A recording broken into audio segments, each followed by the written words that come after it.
A'udzubillahiminasyaitonirrajim. Bismillahirrahmanirrahim. Wa qul ja'al haqq wa zahaqal batil. Innal batila kana zahuqa. Wa nunazzilu minal Qur'an ma huwa syifaa'un wa rahmatul lil mu'minin wa la yaziduz zalimina illa khasara. Rabbi shrah li sadri wa yassir li amri wahlul 'uqdatam min lisani yafqahu qawli. Assalamualaikum warahmatullahi wabarakatuh. Pemirsa Sahabat TV di mana saja berada, jumpa lagi bersama saya. Dalam kesempatan sore hari ini kita akan kembali untuk membahas suatu topik, yaitu mengapa aku meninggalkan salib dan mengapa aku meninggalkan masjid. Artinya di sini kita akan melihat alasan atau motif dari orang-orang itu mu'alaf ataupun murtad. Nah, pemirsa yang ada di rumah, kebenaran suatu agama itu tentu saja dilihat dari kitab sucinya. Jika kitab sucinya itu hancur dan penuh pertentangan, itu artinya bahwa kitab suci itu tidaklah berasal dari Tuhan. Nah, kita tentu saja dalam kehidupan bermasyarakat tentu saja akan menemukan berbagai macam fakta bahwa ada orang-orang yang mu'alaf dan juga ada orang-orang yang murtad. Lalu, mengapa sampai ada orang yang murtad, misalnya pemirsa, yang dulunya Islam, kemudian memilih untuk meninggalkan agamanya, ya, dan memilih untuk menjadi pengikut umat Paulus ataupun sebaliknya. Nah, jadi dalam hal ini kita sebagai umat Islam, pemirsa, tentu saja kita akan melihat dulu bahwa alasan seseorang itu untuk pindah dan beralih keyakinan itu tentu saja karena apa yang diyakininya terhadap konsep keselamatan yang menurut dia itu adalah lebih masuk akal dan lebih benar ketimbang konsep keselamatan dan kebenaran yang diambil dari agama sebelumnya. Nah, tentu saja dalam hal ini ya pemirsa, kita akan kembali untuk membuka ya pemirsa sesi mungkin sharing atau berbagi pengalaman ya tentang kejadian yang terjadi di masyarakat sehubungan dengan fenomena pemurtadan atau juga mu'alaf ya. Oke, pemirsa yang ada di rumah ya, kita akan kembali untuk melihat ya pemirsa. Oke, pemirsa yang ada di rumah silakan. Oke, ini ada yang baru masuk ya, akan sambut. Ini dari Rahmani. Sebentar, ini saya masukkan dulu ya. Rahmani devices not connect. Oke, sebentar saya masukkan dulu nih. Mungkin jaringan Rahmani masih kurang ini ya. Sebentar ya, saya kesulitan untuk add-nya di sini sebentar.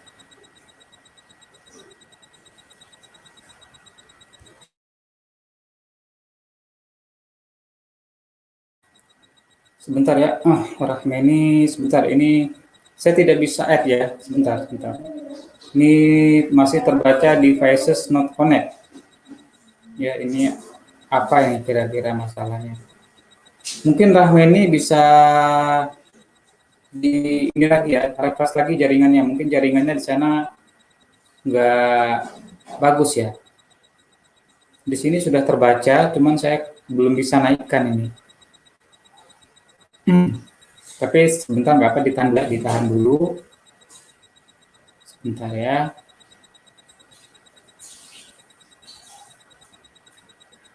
Sebentar dulu ya Rahmannya.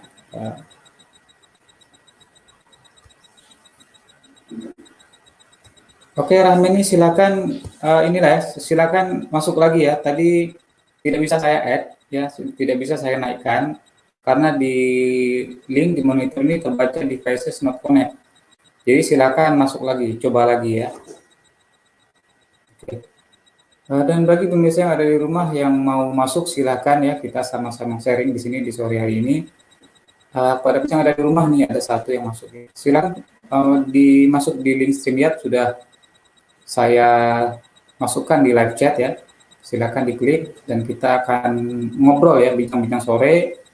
Alasan orang itu murtad dan alasan orang itu mu'alaf. Nah, kita akan membandingkan dengan kitab suci yang menjadi panduan atau pegangan bagi orang-orang itu, sehingga akan terbuka nanti di mana kebenaran itu. Nah, nanti kita akan lihat sebenarnya yang mana yang benar itu, apakah orang murtad ataukah orang yang mu'alaf ya pemirsa. Nah, silakan pemirsa yang ada di rumah, silakan masuk ya. Saya sudah sebarkan streamnya di link deskripsi. Kita sama-sama bincang-bincang sore pada kesempatan sore hari ini.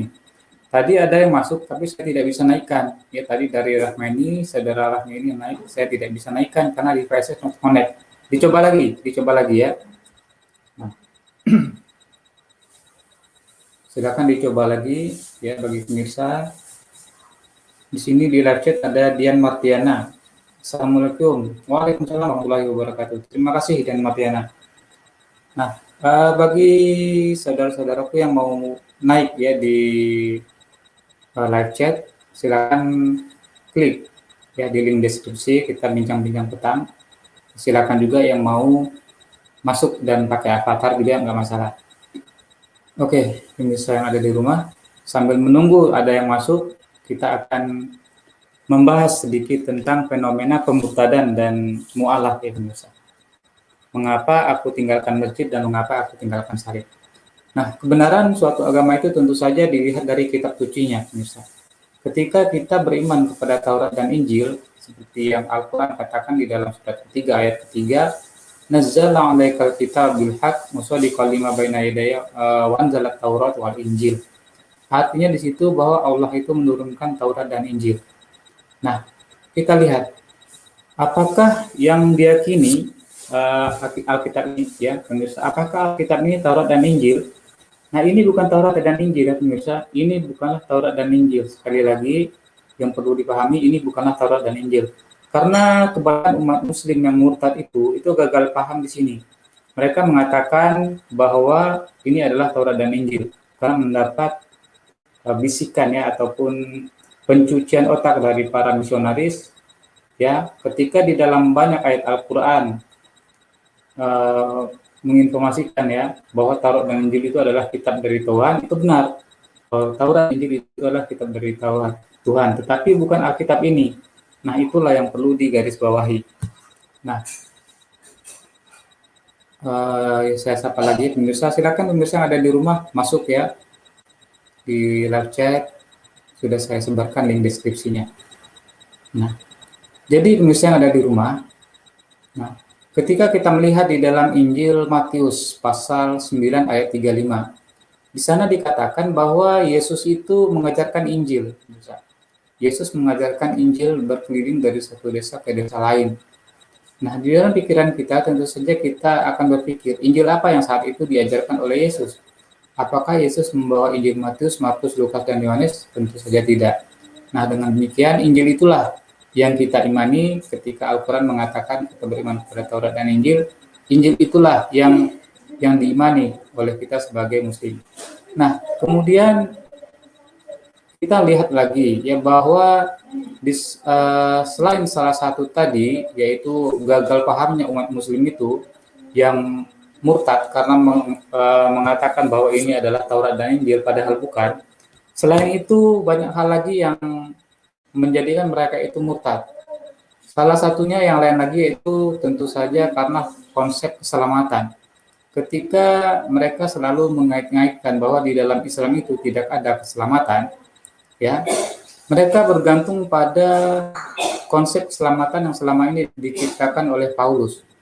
Kita bisa lihat bagaimana redaksi di dalam ayat Alkitab. Kita bisa lihat di dalam kitab Roma pasal 10 ayat 9. Di sana Paulus memakukan bahwa konsep keselamatan itu hanya beriman dengan kematian Yesus di tiang salib. Nah, dan bangkitnya Yesus pada hari ketiga itulah menjadi jaminan keselamatan mereka. Nah, itu tentu saja pemirsa itu adalah kata-kata Paulus, pemirsa. Tidak ada landasannya dari kata-kata Yesus sendiri. Nah, dalam hal ini, Al-Quran sudah memberikan kita suatu gambaran, pemirsa. Bagaimana gambaran untuk kita itu melihat kebenaran. Di dalam surat kedua ayat 111, Allah mengatakan, ya Allah berfirman, wa qalu la yadkhulul jannata illa man kana huda aw nasara tilka amanihum. Ya. Dan orang-orang umat Paulus mengatakan tidak akan masuk surga selain hanya menganut agama atau umat Paulus saja. Nah, jadi di sisi lain ayat selanjutnya mengatakan tilka amanihum, ya, itu adalah angan-angan kosong bagi mereka saja. Ya, ayat selanjutnya qul hatu burhanakum in kuntum shodiqin. Tunjukkanlah bukti kebenaranmu jika kalian itu adalah orang-orang yang benar. Nah, di dalam hal ini, pemirsa, jika kita lihat bagaimana ketika ada saudara muslim kita itu yang murtad, fenomena pemurtadan ini tentu saja kita bisa lihat dan simpulkan bahwa sebenarnya mereka itu tidak memahami Al-Quran. Bagaimana ketika kesaksian-kesaksian yang kita lihat di channel umat Paulus yang sangat terkenal ya pemirsa, yaitu channel Bapak Yusuf Manubulu, kita bisa melihat bagaimana murtadin yang mengaku-ngaku sebagai santri, mantan santri, yang mengaku hafal Al-Quran, bahkan juga mengaku sebagai haji dan sudah bolak-balik ke Mekah selama 6 kali ya, haji dan umroh. Bahkan juga mengaku sebagai orang yang guru ngaji. Tetapi kalau kita lihat dari bacaan Quran mereka, itu sangat lucu, pemirsa, sangat menggelikan. Artinya apa yang ditampilkan di channel Bapak Yusuf Manubulu ini itu bukanlah maksud kita itu untuk mengejek, tidak. Tetapi fakta yang kita bisa lihat di sana itu bahwa apa yang mereka persembahkan, ya, bentar, saya masukkan dulu ya pemirsa. Selamat sore. Ya, keluar lagi ya pemirsa. Keluar lagi. Tadi masuk sudah keluar lagi ya. Nah, jadi apa yang mereka tampilkan, apa yang mereka persembahkan, itu sebenarnya hanya menjadi bahan tertawaan bagi kita umat muslim. Ya, tentu saja bagi umat muslim yang paham ya pemirsa ya, akan bahwa mereka itu tidak memahami ya akan kebodohan mereka itu. Bayangkan saja, ya pemirsa bisa melihatlah apakah yang saya katakan ini tidak ya, apakah yang saya katakan ini benar atau tidak. Silakan saudara melihat sendiri ya bagaimana kapasitas ya para mukallafin odong-odong yang disebarkan ya, yang ditampilkan di channel Bapak Yusuf Manubulu itu. Silakan pemirsa lihat sendiri ya, sungguh menjadi menjadi bahan tertawaan bagi kita pemirsa.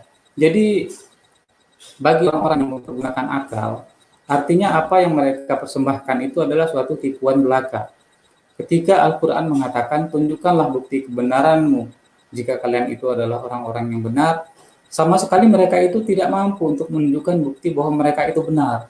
Justru salah satu konsep keselamatan yang tentu saja dibangun oleh Paulus ya, yang seperti kita lihat di dalam kitab Roma pasal ke-10 ayat 9 tadi, bahwa kematian Yesus melalui kalang salib itu dibangun untuk menjadikan sebagai landasan konsep keselamatan. Ternyata sebentar, kita sapa dulu ya pemirsa, nih ada yang masuk. Selamat sore, assalamualaikum. Selamat sore.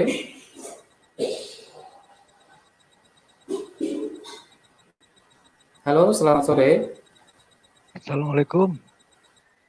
Waalaikumsalam warahmatullahi wabarakatuh. Ya, silakan. Aki, kenalkan diri. Iya, maaf, saya Rahmat dari Tangerang nih, mau nyimak dulu, insya Allah. Iya. Oke, jadi begini ya, saudaraku. Jadi di sini topiknya adalah mengapa aku tinggalkan salib dan mengapa aku tinggalkan masjid. Jadi di sini kita akan kembali untuk melihat, saudara, bagaimana alasannya para murtadin dan para mualaf itu untuk berpindah keyakinan. Gitu. Jadi tentu saja kita melihat fenomena ini ada di masyarakat kita, ya, saudara ya. Jadi bagaimana kita melihat fakta ini dan motivasi mereka itu untuk meninggalkan salib dan motivasi mereka itu untuk meninggalkan masjid itu atas alasan apa gitu kira-kira.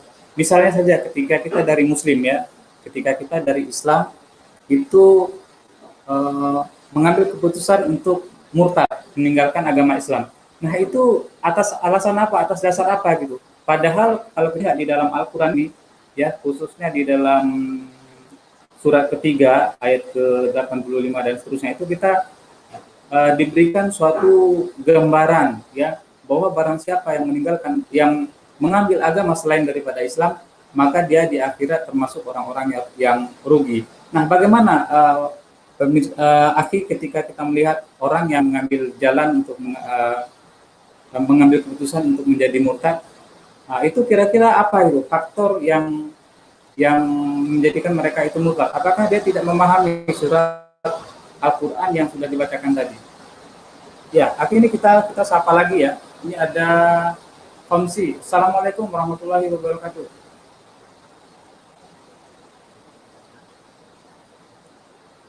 Assalamualaikum, Komsi. Assalamualaikum. Oke, sambil menunggu Komsi kita silakan Aki Rahmani mungkin bisa dijelaskan karena ini di Bintan hujan ya, jadi suaranya mohon maaf kalau agak pelan ya karena di sini hujan lebatnya. Ya silakan Aki, mungkin apa ada yang mau ditambahkan atau ingin memberi alasan-alasan ya atau mungkin apa pendapat Aki mengenai alasan bahwa mereka itu murtad atau mualaf. Silakan Aki.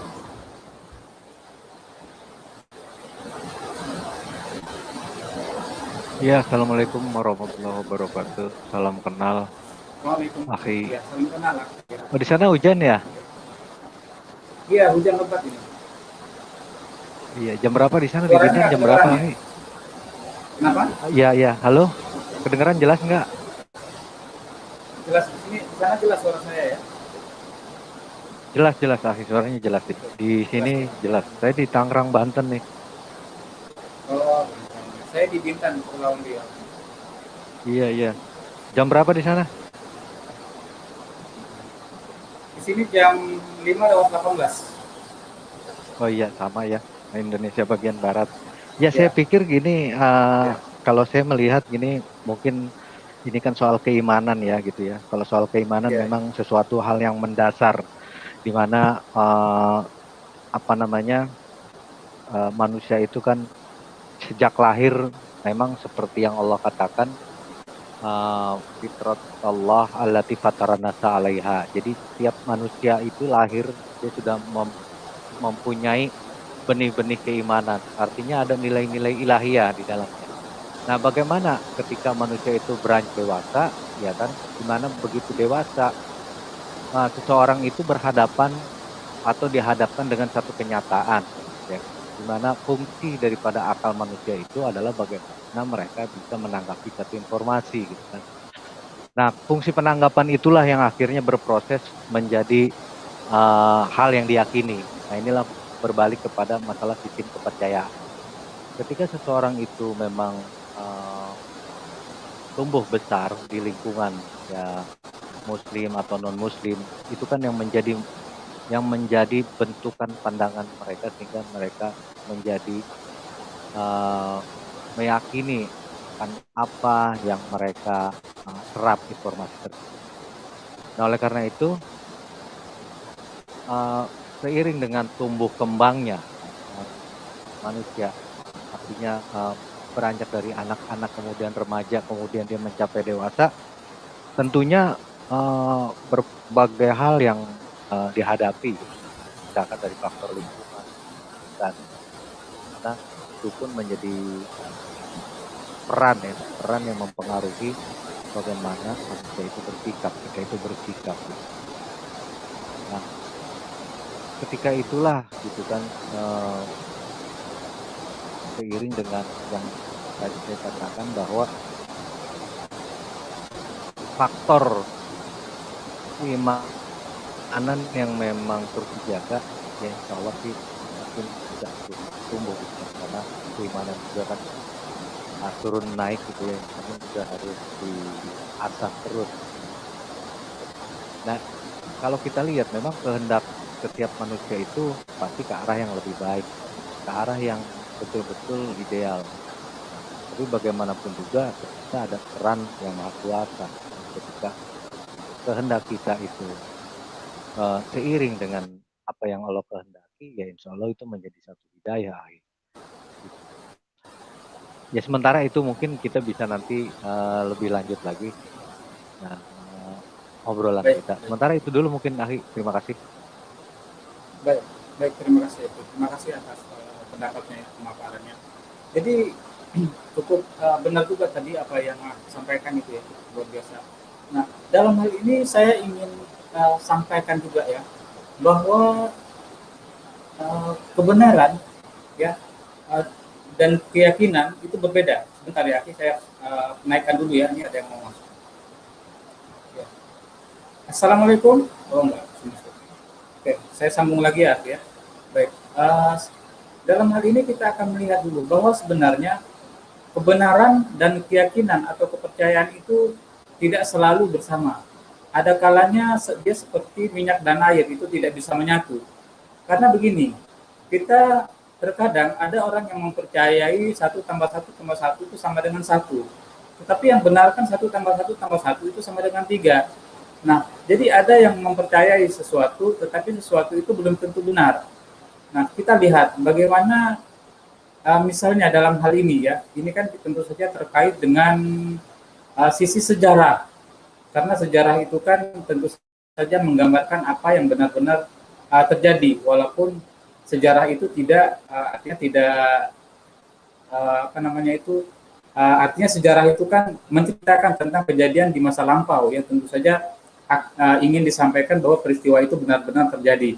Nah, suatu hal yang sangat penting yang tentu saja ini menjadikan suatu tolak ukur bagaimana kita itu melihat suatu kebenaran suatu agama itu. Misalnya dalam hal ini kalau kita lihat tentang peristiwa penyaliban Yesus. Nah, ini kan tentu saja dilihat dari sisi sejarah. Nah, apakah peristiwa penyaliban Yesus itu benar-benar terjadi atau tidak?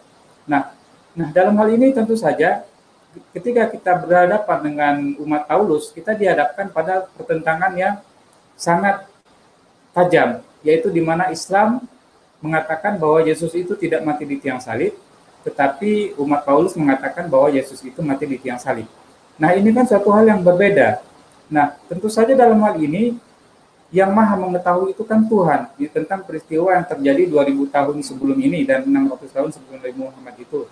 Nah, apakah Yesus itu benar-benar mati atau tidak? Ya, apakah Yesus itu benar-benar disalibkan atau tidak di tiang salib itu? Nah, tentu saja dalam hal ini kita harus memisahkan dulu kebenaran dan keyakinan itu. Artinya keyakinan dan kebenaran itu tidak seharusnya berjalan bersamaan. Nah, di dalam Islam, di dalam Al-Quran ini, alhamdulillah, kita sebagai umat Islam itu mampu menyatukan kebenaran dan keyakinan. Jadi kebenaran dan keyakinan di dalam Al-Quran ini sejalan, ya. Nah, makanya dalam hal ini kita melihat bagaimana ketika ada orang yang mengambil keputusan untuk murtad, artinya kan dia ingin mengambil suatu konsep keselamatan yang mana konsep keselamatan yang dia percaya itu apakah sesuai atau tidak dengan fakta sejarah gitu. Nah, ini jadi dalam hal ini inilah yang perlu kita garis bawahi, karena ketika kita mempercayai apakah Nabi Isa itu atau Yesus itu mati yang disalib atau tidak, tentu saja kan bukan dua-duanya benar, tapi salah satu dari peristiwa itu pasti salah gitu. Nah, jadi inilah yang menjadikan kita itu benar-benar harus berpikir gitu aja. Nah, jadi kalau menurut Aki ya, kenapa orang-orang itu bisa murtad? Padahal di dalam Al-Quran ini, yaitu jelas-jelas memberikan informasi bahwa apa yang mereka yakini, yaitu adalah salah gitu.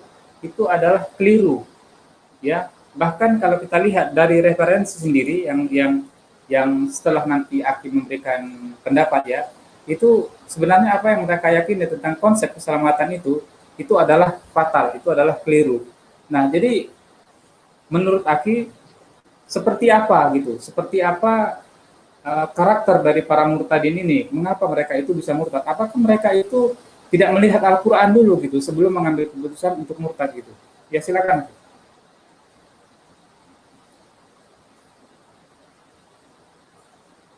Ada teman-teman lain yang mau menanggapi, Bang? Ya, sementara belum ada nih. Sementara tadi udah berapa yang gabung ini? ya, ini tadi ada yang masuk 2 orang ya, 3 orang tadi mau masuk, satu-satu tadi di sini tapi nggak ini pas mau dinaikin ada yang keluar lagi gitu ya. Oh gitu ya ya. Ini live Iya, live ada yang live keluar enggak lagi. ya? Live Ini YouTube. lagi iya, ini lagi live ini. Oh gitu, siap siap.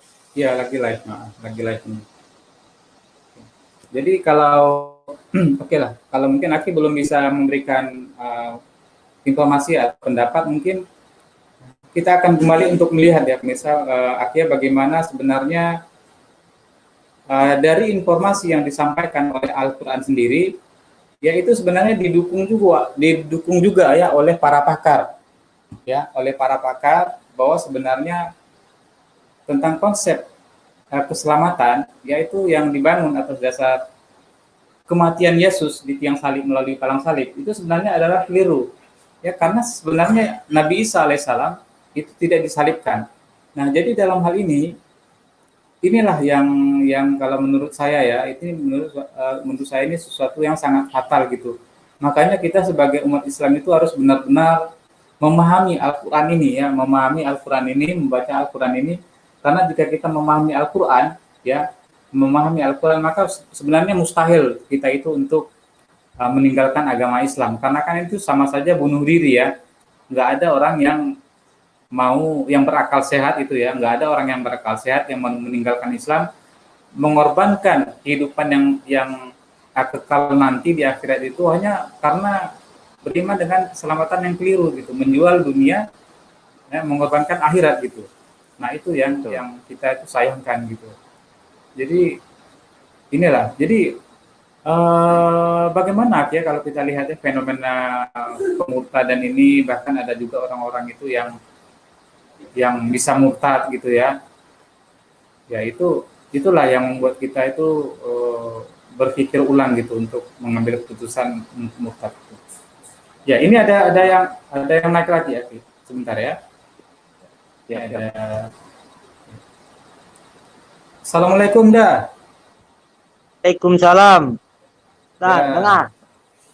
Ada, cukup bagus nih suaranya dah, cukup bagus. Alhamdulillah. Ini karena nggak pakai handset ya, lagi di luar nih. Oh, lagi di luar. Ya. Ya. Jadi topiknya sudah tahu ya, Daya, mengapa aku meninggalkan salib dan mengapa aku meninggalkan masjid gitu. Nah, jadi apa alasan orang yang murtad, apa alasan orang yang mu'alaf gitu. Udah. Kalau menurut pandangan sendiri ya, karena bagaimana istilahnya bisa, karena nggak pernah murtad kan. Iya, benar. Melihat para murtadin odong-odong yang ditampilkan Yusuf Manubulu ataupun yang lain, apa namanya, kelihatan hanya karena materi gitu. Bukan karena masalahnya. Contoh di MKC. Assalamualaikum warahmatullahi wabarakatuh. Waalaikumsalam warahmatullahi wabarakatuh. Ya silakan. Udah sebelum kita masuk ke Bang Bilal ya. Ya, tentu MKC dia masa Nabi Muhammad dekat dengan jin. Itu kan pemahaman yang apa istilahnya, yang keliru kan. Yang istilahnya dia karena Nabi Muhammad membacakan Al-Quran, jin banyak menghubungi gitu kan. Sama aja kalau kita balikkan pemahaman dia itu seperti Yesus dibawa keliling-keliling oleh iblis. Ya? Nah, waktu saat diuji kita pahami aja, nggak usah nih itu dibawa keliling-keliling dekat mana ya kan? Lebih dekat mana itu? Yesus dengan kalau Nabi Muhammad kan cuman dikerubungi, kalau ini dibawa jalan-jalan kan gitu. Kalau aku kalau untuk MKC gitu aja mikirnya gitu kan. Tapi kalau dengan Hmm. ilmu mungkin banyak nggak mungkin kalaupun kita ragu dengan Islam nggak mungkin kita mau masuk ke Kristen lebih parah lagi kan gitu. Iya, ya benar-benar. Kalau dengan ilmu gitu, kalau betul-betul dengan ilmu, seandainya kita ada ayat di Al-Quran yang ragu, masuk ke Kristen sama aja. Kita mau masuk jurang, tapi lebih masuk ke jurang yang lebih dalam kan gitu. Iya, iya, iya. Benar juga, benar. Jadi apa yang dibangun oleh MCK itu sebenarnya adalah membangun pola pikir untuk menyesatkan orang-orang Islam yang tidak memahami Al-Quran ya, Aki ya. Ya udah ya. Iya, iya, iya. Ya, benar. Jadi sebenarnya objek tujuan yang menjadi sasaran dari dakwah MCK itu adalah sebenarnya orang-orang Islam yang awam gitu. Bukan para kristolog ataupun orang-orang yang mengerti Al-Quran sebenarnya ya. Kalau orang ngerti Al-Quran ini ketawa lah orang mah, Ustaz. Iya, benar. Iya. Oke. Baik, tadi Bilal sudah keluar lagi ya. Oh, sebenarnya tadi ini sudah ya, Bilal sudah keluar lagi. Oke, benar. Jadi inilah yang buat kita itu memang sangat apa ya? Sangat lucu juga gitu. Di sisi lain kita juga kadang dengan menggunakan akal kita gitu ya. Mengapa orang sampai sampai murtad begitu ya? Jika orang paham aja sedikit tentang Al-Quran itu, maka sama sekali dia tidak ingin murtad gitu. Karena kan di dalam Al-Quran itu sudah terlalu banyak informasi yang mengkritisi tentang keyakinan umat Paulus gitu. Kita lihat ya bahwa Al-Quran itu mengkritisi sebenarnya bahwa Nabi Isa itu tidaklah mati di tiang salib. Kemudian Nabi Isa itu bukanlah Tuhan dan mengancam orang-orang yang menuhankan Isa Al-Masih gitu. Itu kan sudah suatu ancaman yang sangat menakutkan bagi kita ketika kita itu melihat Al-Quran. Kan begitu. Nah, jadi kenapa kita itu sampai berpikiran untuk murtad? Ya silakan, Akhi Rahmani ditambahkan lagi, Akhi. Mungkin ada yang ingin ditambahkan gitu. Ya, siap. Saya sepakat itu dengan Akhi siapa tadi? Ya, Kras TV ya. Ya, Kras TV. Ya memang dari kalangan Muslim yang murtad itu seperti MKC, itu kan saya pikir ya maaf aja gitu kan. Kalau saya terus terang aja melihat bahwa Al-Quran itu adalah satu kitab yang super ilmiah ya kan. Artinya betul-betul mengusung rasionalitas. Jadi beragama itu, saya pikir Islam lah agama yang paling rasionalitas, dengan Qurannya adalah rasionalitas, karena jelas bahwa Al-Quran itu adalah ilmu Allah gitu kan, dengan menyajikan berbagai data ilmiah gitu kan. Nah, kenapa saya bilang Al-Quran itu seperti data ilmiah? Pembuktiannya ada kok gitu kan, pembuktiannya ada jelas gitu kan. Kalau kita lihat suaranya kecil kali, Bang Rahmani. Iya, Bang Rahmani suaranya ini. Iya. Suaranya mantul-mantul. Ya, ini udah bagus. Jelas ya. Sudah cakep ya? Udah mantap. Mantap ya. Saya pikir saya setuju juga tadi dengan pendapat Akhi tadi ya, bahwa memang ada beberapa kalangan Muslim yang murtad itu ya akibat dari salah tanggapan sih, saya pikir ya. Salah tanggapannya kenapa ya? Kita sebagai Muslim punya kitab Al-Quran, kitab yang diturunkan Allah itu adalah ilmu Allah yang memang super ilmiah, ya kan? Data ilmiah. Quran itu data ilmiah. Kenapa? Ada pembuktiannya. Di surat Al-Isra sudah jelas gitu. Linuriyahu min ayatina, sebagai pembuktian ilmiah dari ayat-ayat itu apa? Yaitulah sunnah Rasul tadi. Nah, kalau kita meyakini itu bahwa Islam dengan Al-Qur'annya adalah satu agama yang rasional, ya nggak mungkin lah gitu kan terjadi murtad. Ya, murtad itu mungkin faktor yang sangat paling rendah itu ya masalah ekonomi gitu. Itu aja sih kalau saya. Kemudian kalau kita lihat juga bagi teman-teman yang mu'alaf, yaitu satu sisi dari faktor hidayah mungkin kan, karena memang juga dalam teman-teman yang memang mu'alaf, hatinya memang tergerak gitu loh, tergerak untuk dia pernah isi Al-Quran gitu kan, karena ketika dia berdialog dengan Al-Quran ya ibarat berdialog dengan sesuatu yang yang apa namanya ya, yang memberikan energi positif. Mungkin disitulah pasnya gitu ya, antara kehendak si mualaf dengan kehendak untuk memberikan petunjuk hidayah. Ya saya pikir ya karena Al-Quran di samping dia sebagai apa ya, sebagai gagasan ya, dari Allah, sebagai teori hidup dari Allah. Kemudian bagaimana kita membuktikan bahwa Al-Quran itu rasional, Al-Quran itu benar kalau kita nggak laksanakan gitu kan. Contoh pelaksanaannya seperti Rasulullah sebagai uswah gitu kan, dengan para sahabatnya, tapi ini juga menjalankan. Seperti dalam surat Al-Fatihah yang ihdinas siratal mustaqim itu sudah memantapkan kita dan bahwa Quran ini adalah siratal mustaqim. Kalau kita mau siratal mustaqim, kehidupan yang ya siratal ladzina kepada orang. Ya, suaranya ini. Iya. Suaranya Suaranya kembali lagi ini tadi.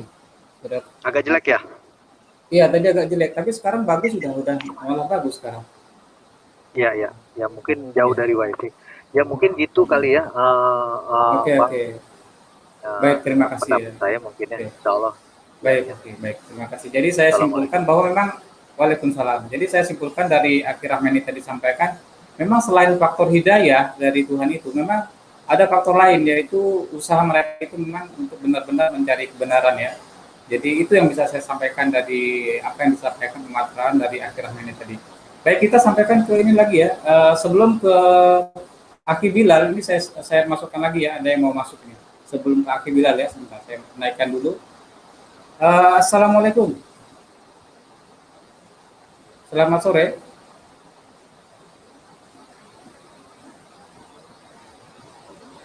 Halo, selamat sore. Kagak berani dia ngomong. Ya, silakan Aki Bilal. Ya, silakan. Ini temanya apa Bang ya? Kalau boleh tahu dulu. Soalnya tadi dapat dari. Oh iya.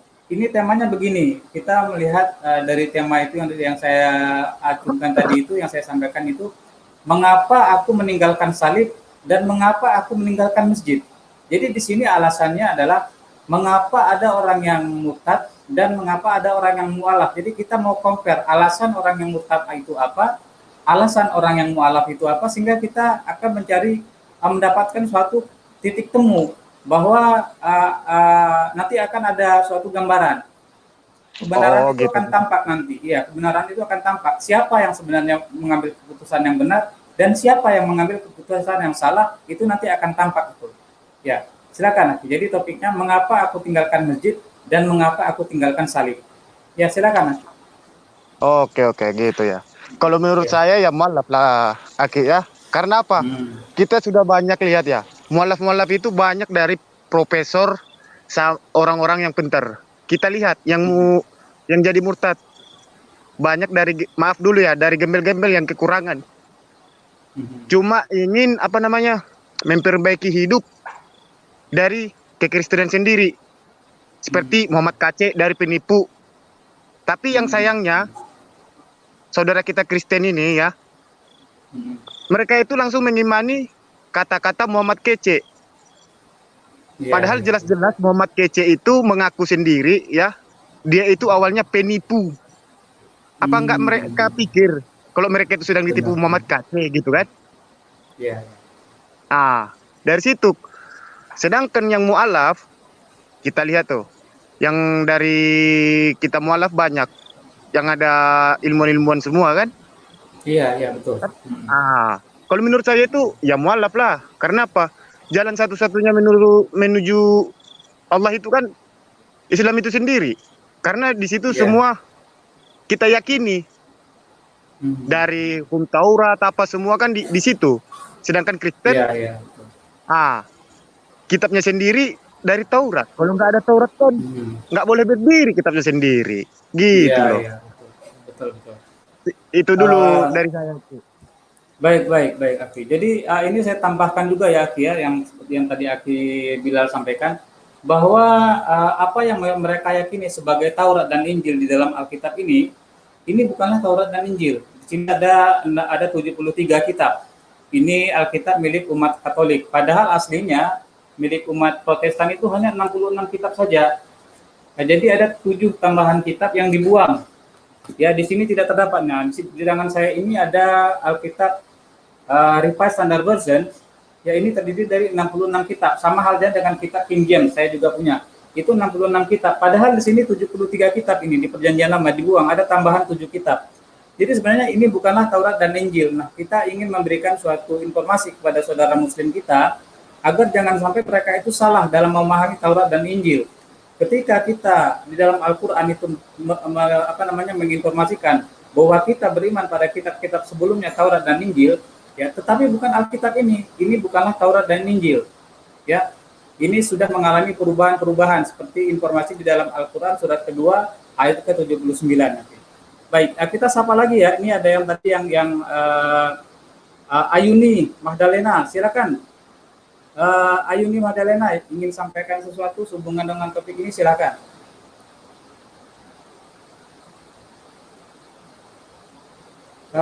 Ayuni Magdalena. Oh, belum ini ya, belum. Oke, enggak masalah. Oke, Aki Rahmani atau Pras TV, silakan Aki. Mungkin ada yang ingin disampaikan, karena ini maaf ya suara saya agak keras karena hujan, di sini hujan ya, di Bintan hujan.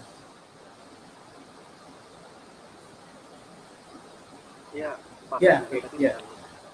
Ahli Bilal gitu kan, karena kalau yang murtad ini kita tahu ya memang kualitas keilmuannya juga apa ya maaf aja ya, bukan bermaksud untuk merendahkan, tapi kita sudah ukur gitu kan.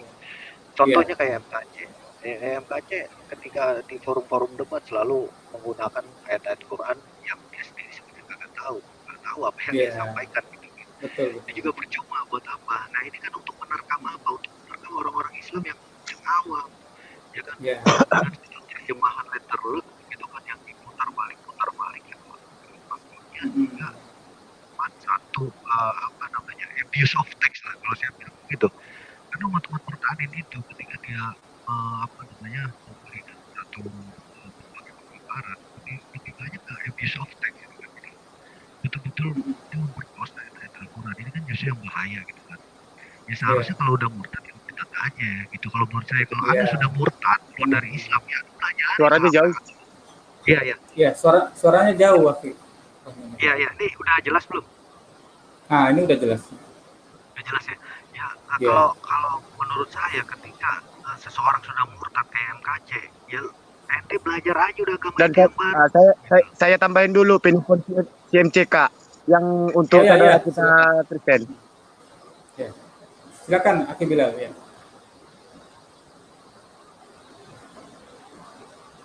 Ya, silakan Aki Bilal. Ada yang ingin ditambahkan tadi kayak karena suara Anas. Iya kan, surah Anas atau Ikhlas itu. Yang dibilang yang ada ayatnya ini, kan dia kan mempelesetkan ayat. Supaya iya. Masalah penipuan CMKC kan dibahas lagi nih. Penipuan dia gitu kan, ilmu dia gitu kan. Saudara Kristen ini nggak sadar, mereka itu nggak cross check. Ayat itu benar nggak yang diucapkan si MCK ini ya kan? Mereka itu walaupun terjemahan ya kan, karena mereka kan pelajari terjemahan bukan original teksnya kan. Anda atau Ikhlas itu kalau nggak salah yang dikatakan menyembah Tuhannya manusia, kalimat menyembah Tuhannya manusia, tapi karena ingin mempertuhankan Isa Al-Masih, dia itu menghilangkan katanya mempertuhankan manusia. Nah, itulah pandainya si MCK kalau ngomong, kalau bicara itu pandai bersilat lidah. Kalau dihilangkannya berarti betul itu ayat. Menurut orang Kristen mempertuhankan Tuhan manusia, menyembah Tuhannya manusia. Bukan Tuhannya manusia ya. Tapi Tuhan itu manusia menurut MKC menghilangkan menurut kalimatnya. Gitu. Benar. Tapi saudara-saudara Kristen kita ya kan, yang penting imani gitu kan, karena MCK kan dari kita juga. Terus yang satu lagi masalah kitab-kitab kuning apa gitu kan. Dia itu kira kita itu goblok ya kan. Selama ini kan nggak ada yang ini apa namanya? Yang kepikiran ke situ. Siapa sih? Yang disebut di situ itu kan ayahandanya wakil presiden kita sekarang. Mempunyai itu kitab kuning. Pencetusnya iya. kan kitab kuning kan ayahanda wakil presiden kita yang sekarang. Oh, Bukan gitu ya. asli, bukan dari orang Arab. Iya, benar. Ah, Itu artinya hanya sebatas untuk menerangkan isi Al-Qur'an aja ya, tentang ilmu ah. fikih, Iya, ilmu itu kan cuma fikih apa semua kan di situ. fikih, ya, ya. Jadi dia salah mengartikan, wah itu kitab kuning itu acuan umat Islam itu. Jadi memang kalau saya lihat sendiri dari apa yang disampaikan MKC ini, sungguh sangat luar biasa, dia tuh membodohi, terlalu sangat membodohi, karena banyak memang umat Islam ini yang dikiranya itu bodoh-bodoh semua gitu ya. Memang kalau target dia untuk membodohi orang-orang awam, itu memang bisa. Orang yang sama sekali tidak mau membaca Al-Quran, ya tidak pernah membuka-buka Al-Quran. Tetapi bagi orang-orang yang pernah membaca Betul. Al-Quran, bahkan sedikit saja, itu akan menertawakan seluruh statement dia itu. Jadi inilah yang kita sayangkan juga bagi saudara-saudara kita umat Kristen itu, dia terlalu membanggakan MKC, ya. Artinya apa yang disampaikan MKC itu mendapat inspirasi dari Roh Kudus dan semangatnya yang menyala-nyala itu, padahal semangat yang menyala-nyala itu adalah itu sebenarnya menampakkan ketidaktahuannya, dan sebenarnya umat Islam itu menertawakan dia. Tetapi tetangga kita sebelah itu justru membanggakan dia. Inilah yang harusnya mari kita sama-sama duduk gitu. Mari Iya, kita berbicara tentang hal sebenarnya. betul. Ya. Iya. Jadi jangan kita itu membanggakan sosok yang jelas ketidaktahuannya itu, gitu. Boleh kita membanggakan dengan seseorang, boleh, tetapi kita lihat dulu benar nggak itu sosok figur dia itu seperti apa gitu, keilmuannya seperti apa, benar nggak? Ternyata tidak gitu. Kita lihat dari bagaimana referensi-referensi debat dengan Muslim, justru dia itu sangat kalau bagi saya yang mau berpikir ya sedikit saja, itu memalukan gitu, sungguh sangat memalukan. Bagaimana ketika dia itu dipermalukan karena kalah debat gitu ya, telah gitu. Jadi bagi saya misalnya saya nih. Halo, Assalamualaikum. Waalaikumsalam warahmatullahi wabarakatuh. Ya, Pak Ustadz, saya closing statement dulu ya. Soalnya Oh ya, mau jualan silakan. ini. Oh ya, silakan. Nah, closing statement. Ya, silakan udah. Soalnya gini, menurut saya macam mau tadi nodong-nodong di Sumonobulu itu hanya niat untuk mencari materi. Kalau yang perempuan pasti karena jodoh atau karena cewek, karena apa? Karena wanita lah, karena pria lah itu. Karena urusan perut ya, ya. Nah, Iya. Betul. Iya. Betul. Saya sepakat dengan Uda itu. Oke. Betul. Oke. kalau masih ada suara saya, Ustaz? Masih jelas, masih bagus. Oh iya, kalian ini udah apa nih? Masih Saya jelas. mau jualan, Ustaz. Iya, saya pamit aja ya. Udah. Ya, terima kasih udah. Terima kasih banyak. Terima kasih. Ya, Assalamualaikum warahmatullahi wabarakatuh. Waalaikumsalam warahmatullahi wabarakatuh. Baik. Oke, tadi Bilal sudah keluar lagi ya. Oke. Abang Rahmani, mungkin ada yang ini lagi ya. Akhir Rahmani, mungkin ada yang ingin disampaikan lagi, Aki. Mungkin ada yang mau ditambahkan dari statement saya tadi, mungkin ada yang ditambahkan. Silakan. Iya. Ini jelas suara ya. Jelas. Nah, kalau ini bagus. Ini bagus ini. Sambil buka puasa nih, maghrib dulu, Aki. Oh, udah batal di sana ya? Udah batal. Oh ya, silakan. Di Bintan belum ya? Di Bintan masih sekitar 17 menit lagi. Oh, masih lama ya? Ya, masih lama. Enggak apa, silakan. Batal aja dulu puasanya, silakan. Saya juga sebentar lagi mau ini. Sebentar lagi saya mau close ini. Silakan aja, closing aja. Ya, sedikit mungkin bagi teman-teman gitu ya, yang memang jangan juga kita terpengaruh lah ya dengan gerakan-gerakan murtadin gitu kan, karena paling tidak kita melihatnya bahwa itu adalah tipu muslihat, betul kata Akhi tadi sebelumnya, tipu muslihat yang dilancarkan. Dia menggunakan ayat-ayat Al-Quran hanya untuk pemelintir, yang saya sebut tadi abuse of yang bahaya gitu kan. Karena saya yakin metode penafsiran di dalam agama Kristen yang kita sebut juga eksegesis atau estegesis juga atau ya mungkinnya seperti itu kan. Mereka mau metode-metode itu yang mungkin lebih cenderung kepada eksegesis gitu kan, untuk memenuhi apa yang mereka inginkan gitu kan, sehingga comot benar. ini comot, ini kinclong. Yang sebenarnya Ya, ya ibarat kayak masuk ke mall aja kan, yang nggak suka ditinggalin, yang emang dia ambil akhir kayak ya, gitu kan. Ini bahaya lah betul. paling nggak. Ini pentingnya sahabat TV untuk terus menyiarkan supaya untuk Hmm, membendung gerakan pemurtadan khususnya melalui media sosial ini yang ya, cepat ini ya, cepat betul, betul. tersampaikan ya. Saat itu Hmm. ya mudah-mudahan Ahi berjuang dengan dakwah ini ya, Amin, amin. Ya, mudah-mudahan gitu ya, insya Allah semuanya kita tujuannya untuk ke sana ya. iya, Ya betul, bagaimana betul. Amin, betul. memberikan wawasan kepada Islam gitu kan yang awam tentunya Ya, agar lebih betul, mudah. betul. Ya, Akhi. Terima kasih Akhi. Betul, Assalamualaikum. sama-sama Aki. Terima kasih. Waalaikumsalam warahmatullahi Ya, wabarakatuh. Ya, silakan Aki. Selamat berbuka puasa. Semoga ya, amal alhamdulillah. ibadah kita diterima oleh Allah Subhanahu wa taala dan Amin. selamat berpuasa kembali sampai hari berikutnya Aki. Terima kasih Amin. Aki. Nanti lagi Ya. lagi ya. Ya, siap. Ya, silakan Aki, silakan. Ya, baik. Jadi baiklah. Jadi masalah fenomena pemurtadan dan orang-orang yang mualaf itu jadi jelas ya. Walaupun memang kita melihat ada memang di antara umat Muslim sendiri ya yang dulunya itu mualaf masuk Islam itu kan karena faktor pernikahan, karena faktor perkawinan misalnya, karena dia tertarik dengan laki-laki Muslim atau perempuan Muslimah, akhirnya dia karena cintanya itu dia akhirnya menjadi Muslim ya, mualaf. Nah itu faktor lagi. Nah di sini kan kita tidak berbicara masalah karakter seseorang itu, apa alasan dia itu murtad atau alasan dia itu mualaf. Tetapi dalam hal ini tentu saja kita melihat bahwa kebenaran dan keyakinan itu berbeda.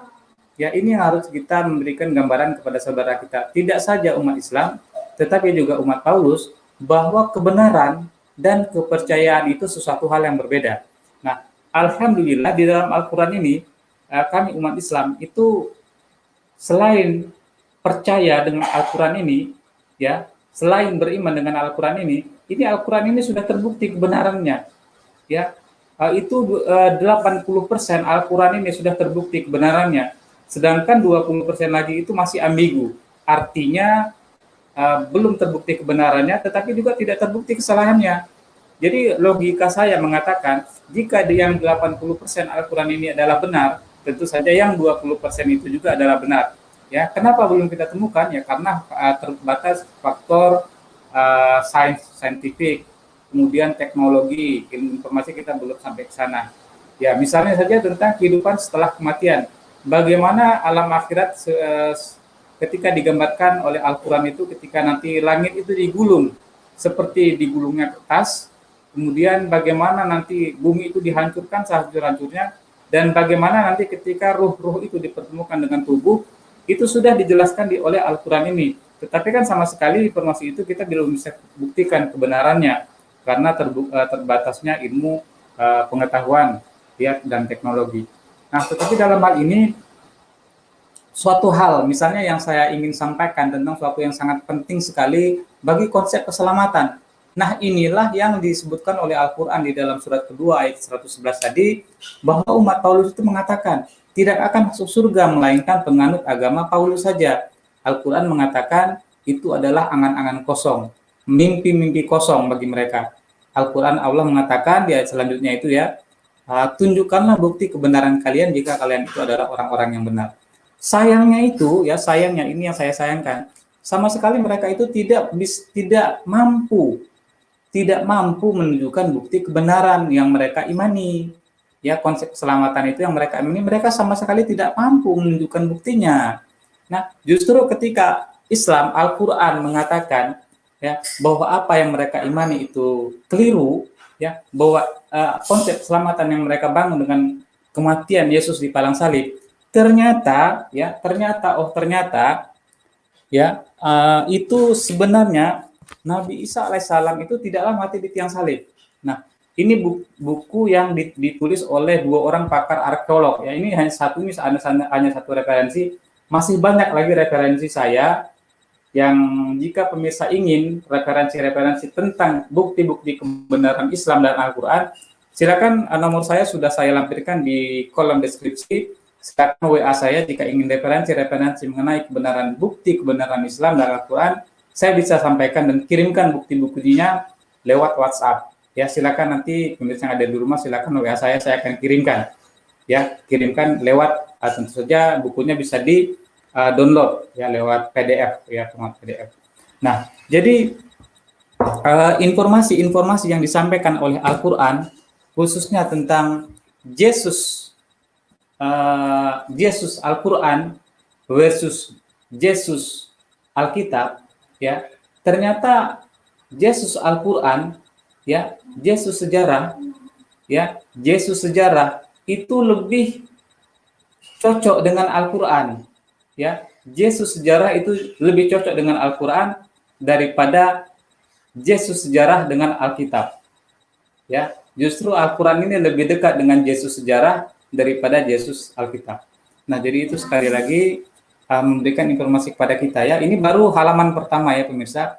Kita akan kembali untuk melihat dari halaman-halaman berikutnya lagi tentang bukti-bukti kebenaran Islam dan Al-Quran. Nah, di sini pemirsa saya akan tunjukkan lagi bukti ya tentang kebenaran Islam dan Al-Quran. Nah, di dalam Al-Quran surat kedua ayat ke-79 di sana dikatakan, "Fawailul lil ladzina yaktubuna al-kitaba bi aydihim, tsumma yaquluna hadza min 'indillahi liyashtaru bihi tsamanan qalila. Fawailul lahum mimma katabat aydihim wa wailul lahum mimma yaksibun." Kecelakaanlah yang besar bagi orang-orang yang menulis Alkitab dengan tangan mereka sendiri, lalu mereka mengatakan ini datangnya dari Allah, supaya mereka mendapat keuntungan yang sedikit dengan perbuatan itu. Kecelakaan besarlah atas apa yang mereka tuliskan, dan kecelakaan yang besarlah atas apa yang mereka usahakan. Nah, jadi contoh-contoh bukti apa yang disampaikan oleh Al-Quran bahwa Alkitab itu ya, Alkitab yang mereka imani itu sudah mengalami perubahan-perubahan. Nah, di tangan saya ini ya, jadi ini sekali lagi ingin agar pemirsa yang ada di rumah itu bisa berpikir dan ketika mungkin ada ada sesuatu hal yang membuat saudara itu ingin murtad, ini pikir-pikir lagi ya. Di tangan saya ini pemirsa ya, ini saya sampaikan kepada pemirsa yang ada di rumah. Nah, di tangan saya ini ya pemirsa, ini sebelum saya tutup nanti sebelum nanti waktu tutup karena sebentar lagi waktu berbuka puasa. Di tangan saya ini ada King James Version ya, King James Version. Di tangan saya ini ada King James, terdiri dari 66 kitab, dari kitab Kejadian sampai Wahyu. Nah, sedangkan di sini lagi ada Alkitab Holy Bible, New International Version, NIV. Nah, di ayat di sini di New International Version itu di Injil Markus ya, pasal ke-18 ayat terakhir itu ada catatan kaki bahwa ayat itu tidak terdapat pada manuskrip yang paling kuno. Jadi ayat itu bukanlah ayat asli, tetapi hanya ayat tambahan saja. Walaupun ditulis di sini, tapi itu dijelaskan bahwa ayat itu adalah ayat tambahan yang tidak dijelaskan oleh Alkitab King James Version sini. Nah ya, jadi itu dijelaskan oleh New International Version sini. Kemudian pemirsa, Revised Standard Version tahun 1952 itu membuang banyak ayat, terutama tentang kenaikan Yesus ke langit. Di dalam Lukas pasal 24 ayat 51, kemudian Markus 16:19 tentang kenaikan Yesus ke langit, itu dibuang karena dianggap bahwa ayat itu tidak asli. Belum lagi tentang Trinitas suci di dalam 1 Yohanes pasal 5 ayat 7 sampai dengan 8, kemudian Yohanes 3:16, dan banyak-banyak lagi ayat yang itu dibuang oleh Revised Standard Version tahun 1952. Tetapi pada tahun 1971, ayat yang sebelumnya dibuang pada Revised Standard Version tahun 1992 itu dimasukkan kembali pemirsa. Jadi, kemudian bukti yang lain lagi ya pemirsa. Di tangan saya ini ada Alkitab milik umat Katolik, Deuterokanonika, yang mana Alkitab ini terdiri dari bukan 66 kitab seperti NIV dan King James Version tadi, tetapi terdiri dari 73 kitab. Ada tambahan 7 kitab di Perjanjian Lama. Kemudian ada beberapa pasal lagi yang ditambahkan dan ada beberapa ayat yang ditambah. Nah, jadi artinya di sini Alkitab itu adalah sudah mengalami tambal sulam. Artinya ketika Al-Quran mengatakan bahwa Alkitab ini sudah mengalami perubahan-perubahan, itu terbukti. Ya terbukti, bukan asal comot aja. Jadi inilah mukjizatnya Al-Quran itu, dan membuktikan kebenaran risalah dari Nabi Muhammad SAW bahwa Al-Quran dan Islam itu adalah benar. Ketika Al-Quran mengatakan bahwa Yesus tidaklah mati di tiang salib, ketika Al-Quran mengatakan bahwa Nabi Isa itu menikah, ketika Al-Quran mengatakan bahwa Alkitab yang mereka imani itu sudah mengalami perubahan-perubahan, itu terbukti dengan banyaknya versi Alkitab dan banyaknya ayat dan pasal yang mengalami tambal sulam. Ini baru sedikit saja ya referensi dari saya, pemirsa. Saya masih banyak referensi-referensi lain untuk membuktikan bahwa Alkitab itu sudah mengalami perubahan-perubahan. Nah, jadi pemirsa yang ada di rumah, mungkin ini saja ya yang bisa saya sampaikan pada kesempatan sore hari ini. Saya ucapkan terima kasih kepada saudaraku di live chat ya, yang tidak bisa saya sebutkan satu persatu. Kemudian tadi kepada saudaraku ya yang sudah masuk tadi Kelas TV, kemudian saudara Bilal dan juga Mani, ya saya ucapkan terima kasih. Dan kepada pemirsa yang ada di rumah, ya saya ingin sampaikan berdasarkan Al-Quran di dalam surat ketiga, surat Al-Imran ayat 60, Allah mengatakan, Al-haqqu min rabbikum wa la takunanna minal mumtarin. Kebenaran itu datangnya dari Tuhanmu, oleh karena itu janganlah kamu termasuk orang-orang yang ragu. Apa itu kebenaran? Al-Quran ini adalah kebenarannya ya, pemirsa saya. Jadi Al-Quran ini adalah kebenaran. Jadi jika ada pemirsa yang ada di rumah yang ingin menyampaikan tentang fakta pemurtadan atau informasi-informasi mengenai kejadian-kejadian pemurtadan, ya silakan menghubungi saya ya, nomor WA saya ada di link deskripsi. Jadi kepada umat Paulus juga ya, silakan ikutilah kata-kata Yesus. Yesus mengatakan, carilah kebenaran itu, maka kebenaran akan membebaskan kamu. Allah mengatakan di dalam surat ketiga ayat 60 bahwa kebenaran itu datangnya dari Tuhanmu, oleh karena itu janganlah kamu termasuk orang-orang yang ragu. Terima kasih atas segala perhatian dan mohon maaf atas segala kekurangan. Selamat berbuka puasa bagi saudara-saudaraku umat muslim dan muslimat di mana saja berada. Saya ucapkan wabillahi taufiq wal hidayah. Assalamualaikum warahmatullahi wabarakatuh.